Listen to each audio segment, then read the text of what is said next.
Hello Poetry Pals, welcome back to another video, and this week I am finally filming and not just churning out loads of live videos.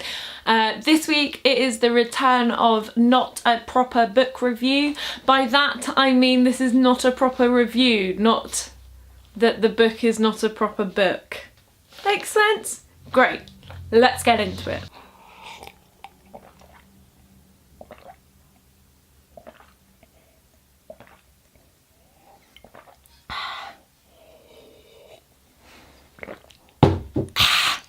So for this episode I will be reviewing More Than You Were by Christina Thatcher. This collection is published by Parthian Books and it is about the death of a father after a drugs overdose, written by his daughter Christina. And it covers topics such as addiction, family politics, child memories and of course grief. It is obvious to say that this is a book that has meant a lot for me. If you know what I've been through in the last year and what I've been writing about, this book is very important. This book was actually gifted to me by Tommy Gillow, who gave it to me knowing that I was writing a collection about my own father's death. And I have to say, out of all of the collections about grief, this is the one that resonated with me the most. And yeah, just as I was reading it, I always felt like Christina knew, or at least that we had parallel experiences. As usual, I'll be going through the same criteria, although I have changed it slightly. So in terms of, instead of saying like this is my favourite poem and this is my least favourite poem, I'm just going to say my favourite thing about the collection and then my least favourite thing. First things first, aesthetics. I happen to love this book cover. I think it's beautiful. I like the gradient of the photo. I think that the crows, whatever the birds are, I think that looks really, really nice. Also, I think the font inside is just gorgeous. You gotta keep it serif, in my opinion, when it comes to poems. So I really like the serif on it, and I also think the like size of the title versus the poem is really, really nice. The only thing that I find a little bit odd, and maybe this is just me, tell me what you think, but I just think that the text on the back of the book is weirdly big. It's bigger than the text used for the poems inside, and I just think it looks a bit bizarre. It almost feels like it was made this big so it could fill the space better. I don't know. Maybe that's just me. But tell me what you think. Next up is sequencing and the structure of the novel. The novel? Poetry book. Duh. This collection is 81 pages long, which is more typical of page poetry publishers. Publishers like Burning Eye Books or people who publish spoken word artists, they tend to be quite a bit smaller. As in not as many poems, and so this one has 81 and all of the poems are quite short. I don't think any one of these goes over one page, which means there is 81 poems in this, which is huge. That's a lot of poems and I like it. There is, throughout the structure of the collection, there is this movement from there's this movement through grief and the structure of grief, and you almost go from like the shock and the first things that happen all the way through that grieving process. And I say that with some unsurety because having experienced grief myself very recently, it doesn't actually follow a logical path. So like there are frequent flashbacks and moments like that, but generally there does seem to be this thematic move from what happens at first and the emotions of the first thing, right through to what happens, you know, how it starts to feel later on. And I think there's one near the end which says sort of 2 years on, at the 2-year anniversary, and so that's situated near the end. So you could almost agree that these poems sort of like factor that span from like almost like the immediate aftermath to the end. But there are some things that aren't talked about until much later in the collection, and it almost feels like those aren't being talked about because before then they couldn't be talked about, which I like. The other big structural difference for this is the lessons. So throughout the collection there are 10 poems called lesson number 1, lesson number 2, and so forth. And these are even shorter than the normal lengths of the poems, you know, maybe 8 lines absolute maximum, and they are tiny snapshots and memories of the writer's childhood and lessons or things that that person has learnt from their family. And I think what also happens, so not only do these lessons show the writer learning things as a child growing up, but these lessons are also lessons for the reader, and they give a huge insight into the type of life and childhood that Christina had, I would say. I think the lessons ones are my favourite like sequence in there, because it really helps to like ground, it almost like pins the collection down, and I think that works really, really well. So yeah, the lessons one are a really great structuring technique, and what I like most about them is they are put exactly where they need to be. They're not like every 5 poems, or wait, there's 81, so every 8 poems there isn't like lesson 1 or lesson 2. They are spread throughout the collection exactly where they need to be. So when you read through it, there's like a proper journey throughout the collection. So the first poem in this book is called First Drafts, and it is heartbreaking. Of course, all of these poems are heartbreaking, duh.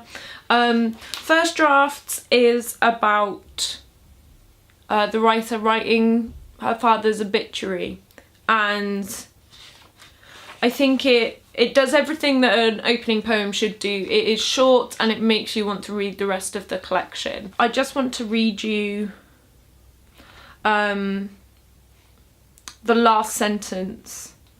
So it's talking about writing the obituary and not knowing what to write, because you sort of learn that the father figure here is not the most wonderful. You might understand how writing that person's obituary might be difficult. So I just wanted to read you the final 2 lines, which is, I didn't want you to look bad next to the other obituaries. And for me, those final 2 lines were the moment which made me go, right, I've got to read this entire collection right now, because as someone whose relationship with her dad was quite complicated, to say the least, reading that made me realise that this was going to be a collection that resonated very strongly with me. And I think you don't have to have been in this situation to feel the like emotion just dripping off of this collection. And I think that's summed up by the opening poem as well. So the final poem in the book is called Finding You, and this one gets me big time. It is about the moment where she truly finds out the sort of man that her father was. You know, with all of the addiction and the problems with drugs and the, you know, childhood incidents that you find out about in the collection, it can be really easy to believe that this person is all bad, but actually, like, there were a few poems, and I like that it ends on that note as well, which say, no, he was still someone who cared a great deal about me. And that is finding you, and it is, sorry, just thinking about it. So my favourite thing about this collection is that every poem has this moment, that like gut-wrenching emotional moment where you can take a moment of being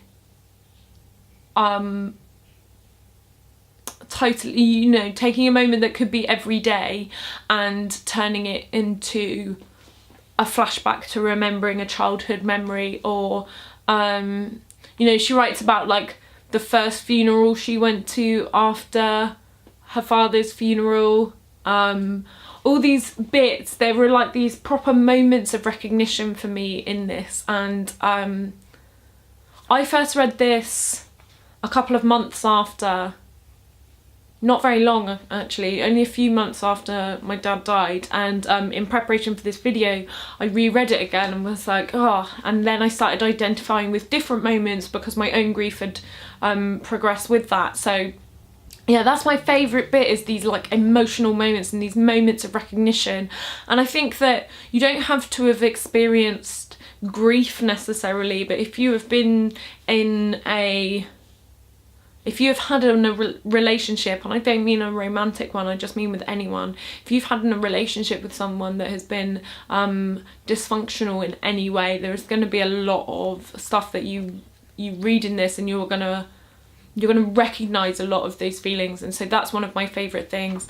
And also that she just captures every moment just perfectly, because the thing is about grief, right, is you don't know when it's gonna like creep up on you and pull your trousers down. And I don't mean that to sound weird, why did I say that, but like, you don't know when it's gonna happen. And what she does is like capture that everyday feeling completely. So you know, she'll be writing about the 2-year anniversary of her father's death, and then in the next poem, or like literally the next page, it will be writing about buying Easter eggs in Tesco and reminding about how he used to make Easter egg hunts for them.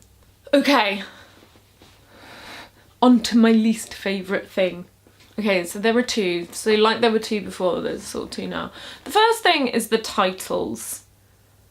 Maybe it's just a personal thing, but I really don't like one-word titles.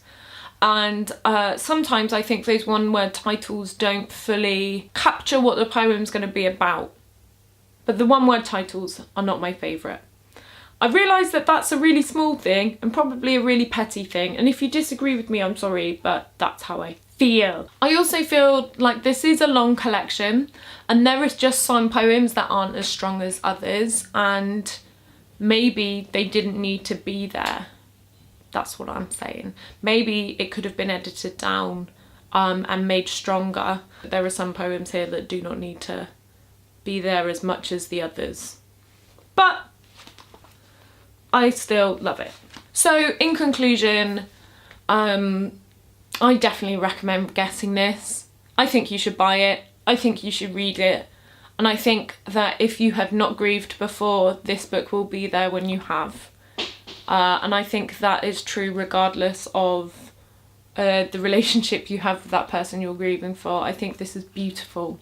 And I think it helped me a lot in a time when I needed it. So Christina, if you do end up watching this, thank you for writing this book, because it has hands down helped me in my process of writing my collection. And it's just so wonderful to be reading something and know that someone else feels the same way as you do. So yeah, have a read if you get a chance. If you're a friend of mine, I will happily lend this to you if you're low on funds. But yeah, read this book. So that's it for this week's video. Thank you for watching episode 2 of Not a Proper Book Review. Please make sure you like this video, click subscribe, and stay tuned for more poetry related videos. Thanks very much. Bye. Ah, look what just came through the post. I'm so excited. It is a copy of Stephen Lightbound's Only Air. I'm so excited. This was so oops. This was published by Burning Eye Books and went on publication on the 1st of March, and I am so excited to get my teeth into this. This will definitely be on a future episode of Not a Proper Book Review, and I cannot wait to read this. If you do have the money, why not go and buy it and read it, and then we can share our opinions in the next video. But yeah, thanks so much, David. I can't wait to read it. Bye!